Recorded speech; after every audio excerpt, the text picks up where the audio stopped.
My name is Oliver Pickard and I play with classic cars on some of the world's most beautiful roads for a living. That Porsche rear engine blood shining through. In 2020 I went to Retromobile Paris and saw some of the most exquisite, handmade, hand-finished and expensive cars on the planet. On returning home the pandemic hit and I decided that the time for dreaming was done. I wanted to build my dream. I wanted to build the car that I had been designing since childhood. So with the help of my aerospace engineer and rallyist father Andrew, we set about trying to find the perfect project.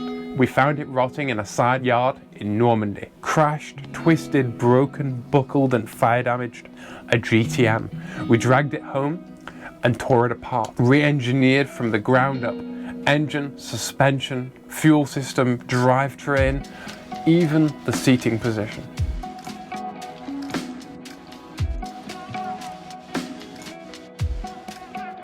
Everything. Bespoke, one of one. This is Project Mosquito. Good morning. Good morning. And welcome to the workshop. This morning we're cracking on with basically what we started last week. Yep, front suspension. Now, we have made some revisions, have we not, sir? Because we found, in my haste last week, I made the bottom wishbone mount brackets all the same size. Well, now then, you're saying your haste, but the problem was reality. It's very easy on a drawing to just grab your set square and draw a straight line. But then what happens is you make your own pipe bender and then you make your own chassis and things don't exactly end up where they did on the drawing. It didn't take into account for the bend radius. Yeah, and it's very easy just to draw everything perfect on a plan. But the reality is that things aren't always exactly millimetrically perfect in reality. So even Mazda's suspension mounts are slightly different from the ones in the plans and stuff like that because I didn't have suspension bushes to draw off. I didn't have the centers. I didn't have any of it. And obviously it all has to be bang on. And so we found that when we tried to include that mount in that radius, it needed offset, didn't it? Yeah. Which created a colossal amount of work. But it's sorted, isn't it? Yeah. So how did you sort it? Well, basically, I offset the slots in relation to the groove that the mount fits in against the tube. That's a very simplistic way of saying that it actually made completely unique mounts for the back mount. So each one, as it goes further back, is offset more. So the front ones are the ones we had in last week's video, but these back ones are completely different because they're offset inboard. But it sorted it now. 15 mil at the front one, 15 mil at the front, 20 mil at the back. And the back one is the exact mirror image reversed of the front one. Yeah. 20 mil offset.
Dad has this thing where he downplays everything, but it took him a long time and it took a lot of working out.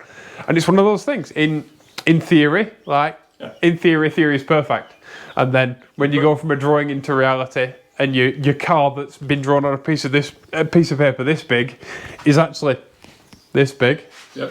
What can be a millimetre ends up being that much, and things aren't always where they should be. But It's the first time on this car that that's happened. Yeah. Isn't it? Yeah, everything so far has gone sweet as a nut. Which, considering we've got most of a chassis, Yeah. that's saying so, and an engine in and everything, Yeah. that's saying something. Now, so our next job will be another cross member for in here, because we need to get the bottom rail in position bang on where it needs to be, yeah? So we can make the brackets for the steering rack. And here's one we made earlier. Blue Peter style.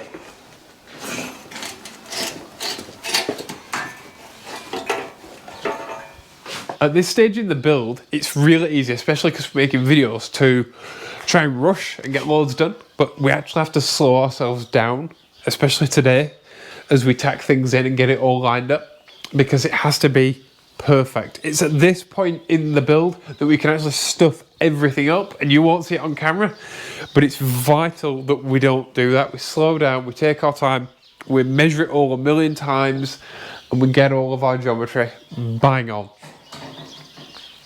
Which makes it really exciting for me, even though you're not going to see the difference between 1 and 3 mil on a video, but we will notice it when we drive the car. So it's vital that we check it, and then recheck it.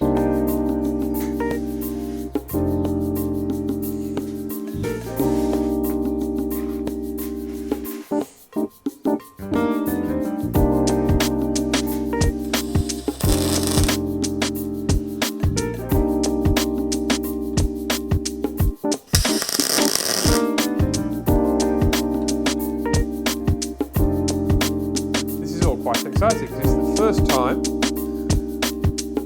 both chassis rails have actually been joined together.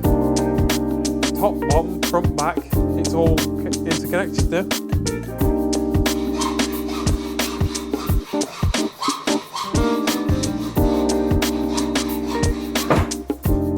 So, tip for cutting tube. If you're using a hacksaw, you're going to cut straight, but it's easy to get a one wavy line. So, the best way to do it is to get piece of card with a straight edge like this, then you physically wrap it around the tube and have the two edges line up. That way you get a perfectly straight edge to cut off.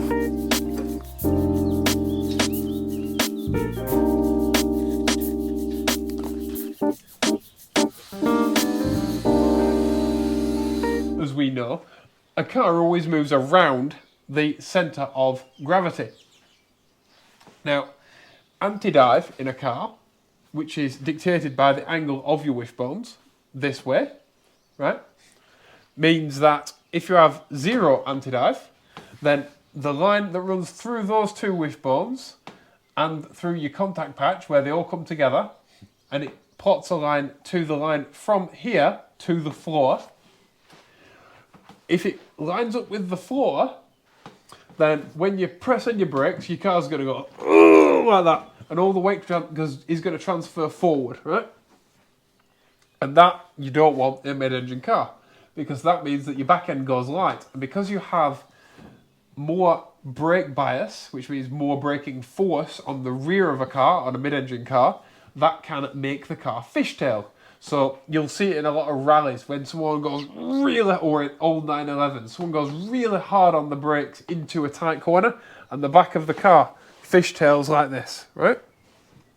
You don't want that, but you also don't want 100% anti-dive, which is when the intersection of those two wishbones and the contact patch lines up with this roll of tape, because that would mean that the front wheel would hop under hard braking. So when you bang on the brakes, the front wheels go hup, hup, hup, hup, hup, hup, because the first burp, when it hops and then it tries to gain traction again, it might never gain traction again. And that means you're just going to go straight. And your brakes don't function at all when you've got no grip. Because remember that you only have as much braking force as you have wheel grip and tyre grip, right? So you don't want wheel hop no matter what. So you don't want 100%. And you don't want 0%. That's handy, right? But what we had to make sure is that we didn't have 100%, because in an MX-5, your engine is about here. That's about the top of the engine. And the engine block is made of cast iron. The head is, I think, aluminium. The gearbox is aluminium. And they've got about 50-50 weight distribution. But still, if you cut a hole in the floor of an MX-5, got rid of your seat and sat in the hole, you'd pretty much be sat where I'm sitting now. And your engine would be up here. So, obviously, the weight transfer of an MX-5, even though it has 50-50 weight distribution, we don't have 50-50 weight distribution. It's slightly back from the centre. But even if you have 50-50 weight distribution, that big cast iron engine block, every time you slam on the brakes, is going to give a significant moment of force about the centre of rotation downwards on top of your wheels. So the standard MX-5 geometry has quite a lot of anti-squat. Not as much as, say, a big Mercedes AMG, but a heck of a lot more than we need in a little Mosquito. Now, please bear in mind that Dad has done multiple engineering projects in huge scale, right? But this is the first time I have ever designed a car. And I said to my dad, when I first designed this car, I wanted the car to rotate about the gear stick, roughly, right? Or where the gear shifter was. And that is where the car will rotate from. That is not so shabby, is it? I'm quite impressed with that. It rotates about my plans. It's so important at this stage to take it really slowly. You have to actively slow yourself down. Because it's all a bit exciting, because it's getting wheels on it and all that. But it's too tempting to rush and completely stuff it up. But it's got 1.8 MX-5 NA brakes, and with a third less inertia under braking. So it's vital that we don't get that wheel hop, because we have a lot of stopping power quite a way. And that stopping power is only as good as your ability to maintain traction. A lot of people say this weird thing where they're like, oh, so with all this power that you've got, have you added more brakes? Well, your brakes you're not stopping your power, you're stopping your weight. Now, you are stopping your weight from a greater speed potentially, but that doesn't change the amount of grip that your car has, does it? Nope. And that's really important to remember, that you're stopping inertia, you're not stopping power. You can have 1,000,000 horsepower. Well, the only time you'd ever stop power is if you actually accelerated and braked at the same time. Yeah. And left foot braking is a thing, but yeah, not in this. Not in this. Not a front wheel drive car. Or a turbo car. Or a four wheel drive car. Or a four wheel drive turbo car. If you want to really know how important all this fretting about suspension geometry is, let me give you a little bit of context. And I pointed this out to somebody in last week's video, and it was them that inspired me to look it up.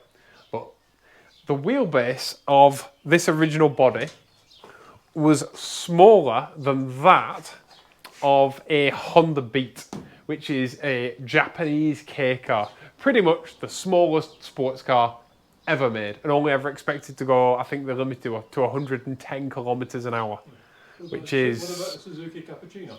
Same wheelbase, exactly the same size car. They've mandated by law. Yeah, Autozam AZ1, Suzuki Cappuccino, Honda Beat, they're all the same size car, because it's all mandated by law, 600cc, right?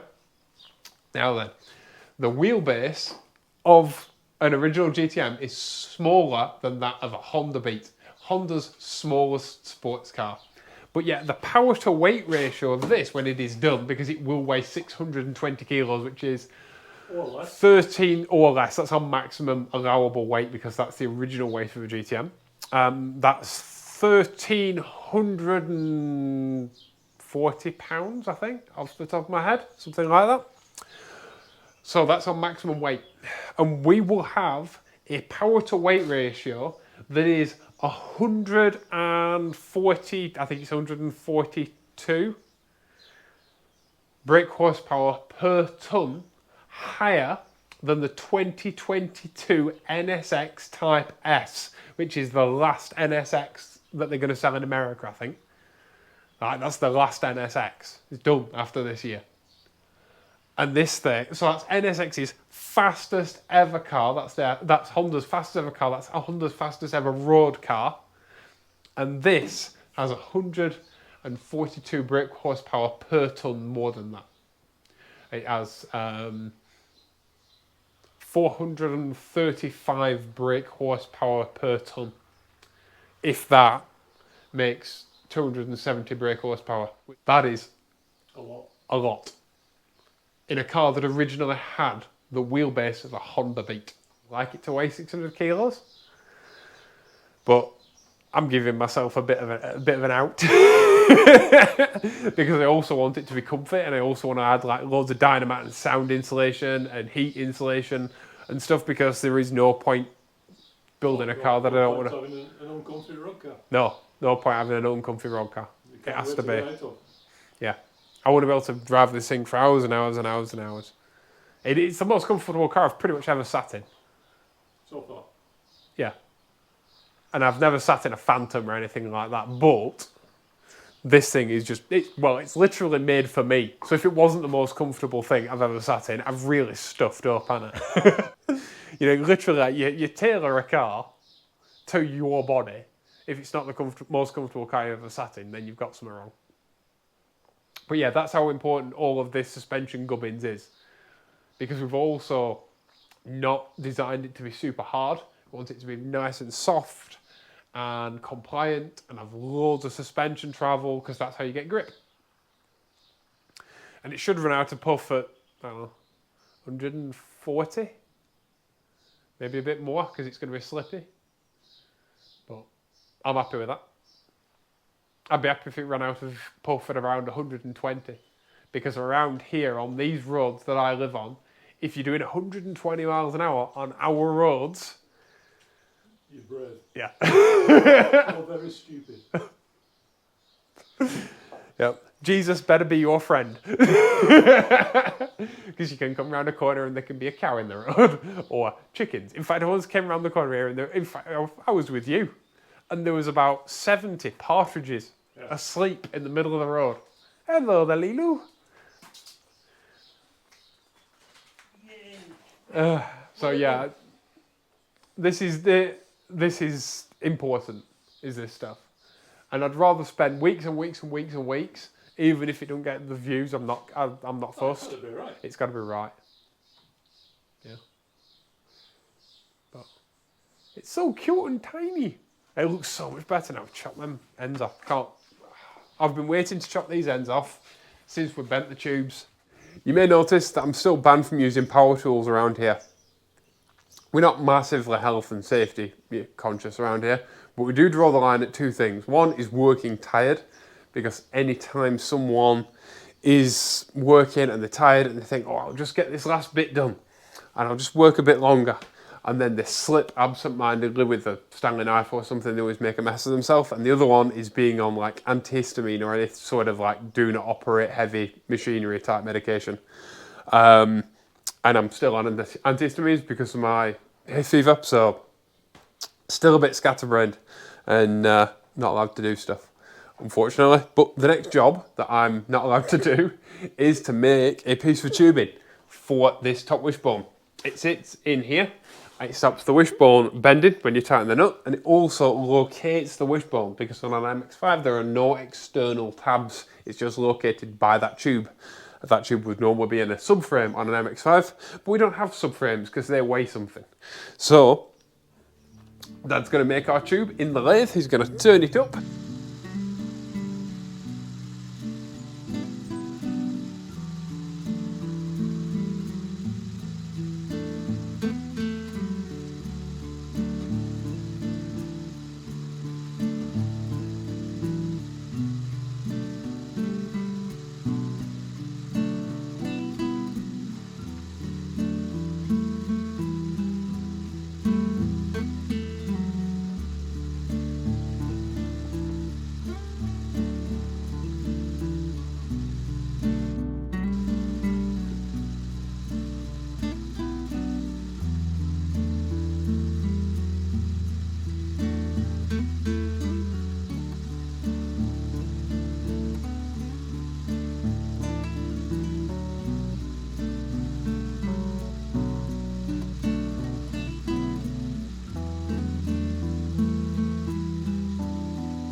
It's now the next day because somebody forgot that we needed a 15mm drill bit. But Oliver. But you've redeemed yourself this morning. Check this fit out.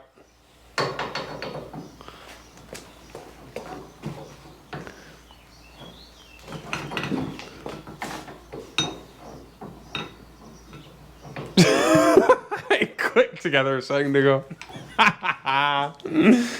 There you go.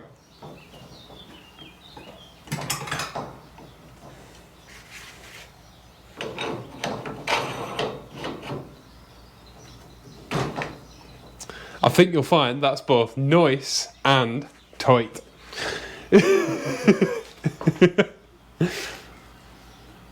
Now we have our suspension tube / mount in place. Yep. We have to fix it in space. So what we need to do is link the bottom tube with the upper tube.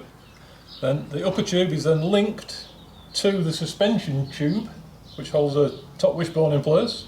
Then we're going to continue up to make a turret for the coilover. Yes. Because we could make separate mounts. It'd be far easier to make separate mounts, but that would offend me. So we're not going to do it. We're not going to do that. We're going to make it the really, really complicated and time-consuming way. Half of most resistance. Yes. Because it's on brand. Previously, in a video, I mentioned doing the top arm caster adjustable. We're not going to bother. Because if 8 degrees was good enough for Ayrton Senna, it's good enough for us. Which is a bad thing because he did end up in a wall. This is true. Let's fix this top piece in first, and then we can run it through its camber curve first. Because you know the coilover doesn't fit in the top wishbone. Yep. So we have to mount it, give it a jiggly puff, check it's all right, and then we're going to beat it with hammer till it fit. So before we crack on and make our mount, what we've done is we've just jigged it up, because it's really hard to make something when it's in mid-air. And we're just going to run a camber test now. Now, I'm using an app on my phone, so it says 0.1 positive, 0.1 positive, but also I've spec'd an extended lower ball joint for this suspension and on this car, and we don't have them yet. So we will actually get more static camber anyway from that lower ball joint. So even if it was 0.1, 0.2 now, it actually wouldn't be when it has its ball joint in. And we've also set the eccentrics to the centre position. Yeah, to the neutral position. So in a neutral position, so we can either get more camber or less camber. If the new ball joint's a little bit too long, we can back it back off. And so what we've done, we've got our anti-dive angle in, we've done our caster angle, we're now checking the camber angle. Yep. So, and what we need to know is that we have a nice linear camber gain, because that lets us know that we've got all of our arms in the right place. So we're going to run through the full length of the suspension travel.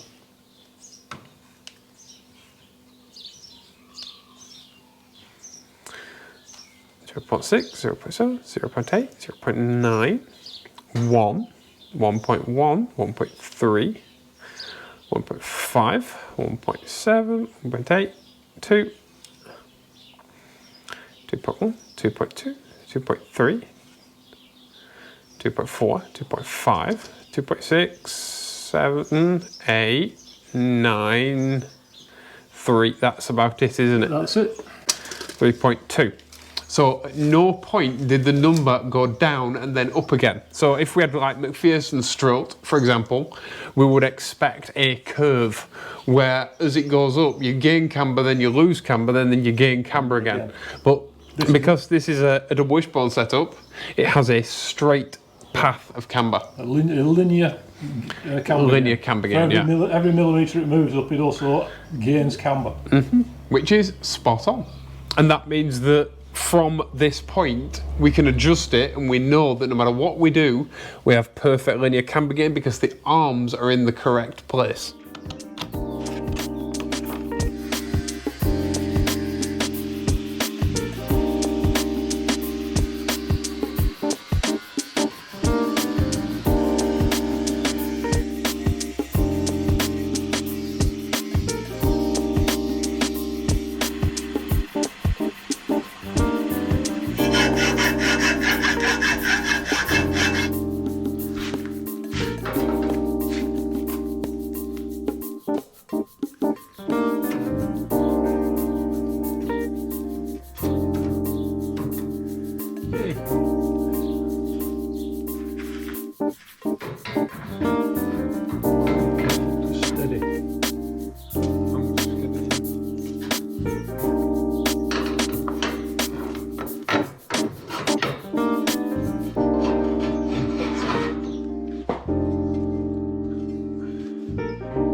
Well, Dad, It's been an afternoon. it's been an afternoon.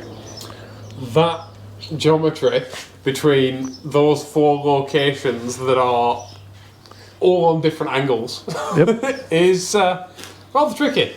But And, we've got there. Huh? We've got there. We've got there, but I'm tired now. And as previously mentioned, there are 2 things we don't do in this workshop. That's work tired. Work tired and work on antihistamines.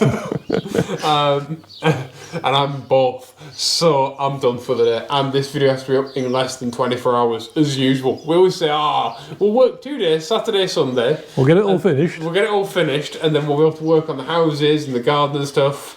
And then Friday afternoon, we're still in here working. But it's been a really good week this week. I've really enjoyed making this video. And even though we haven't filmed that much, it's been a lot of maths, a lot of working out and stuff. And it's been really nice to see that, like, the geometry we made last April is Yeah, spot on. spot on. Like, it's absolutely perfect. Everything pretty much, other than you having to remake these bottom mounts, everything that we designed it to be, it's been. Yep. And I just wish I designed some simpler turrets now. But It'll look nice when it's finished. it'll look gorgeous when it's finished. And all of our suspension geometry is now in. It's all there. We know it works. We know it's right. We know it goes up and down in a linear manner. So all that's left to do is make it. Correct camber curve.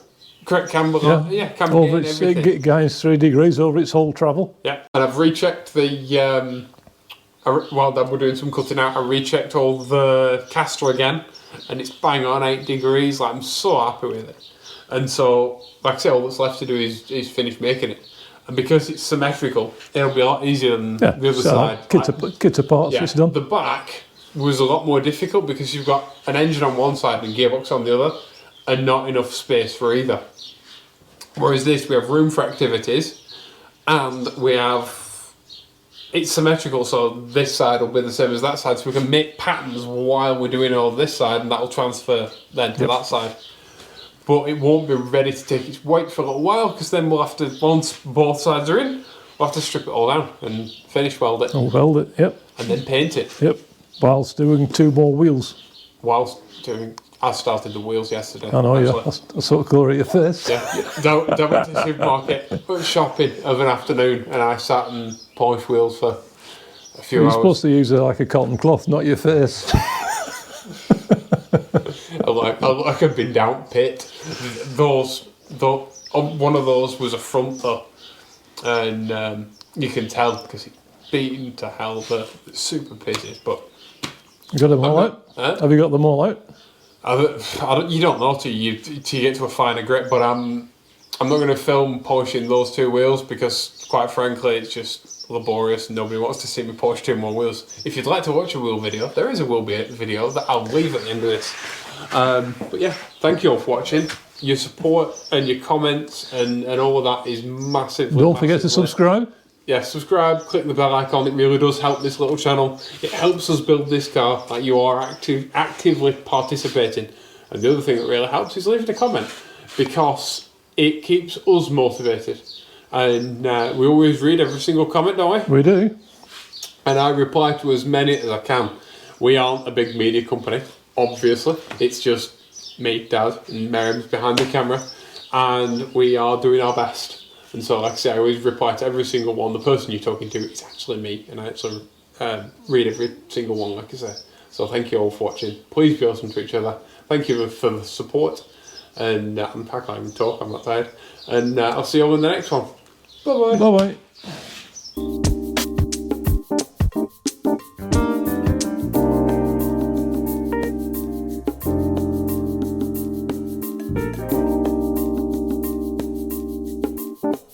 And of course, then we're going to make our steering mat round. Yep. Steering mat steering rack mount. Steering rack mount, thank you. Coffee hasn't quite kicked in yet.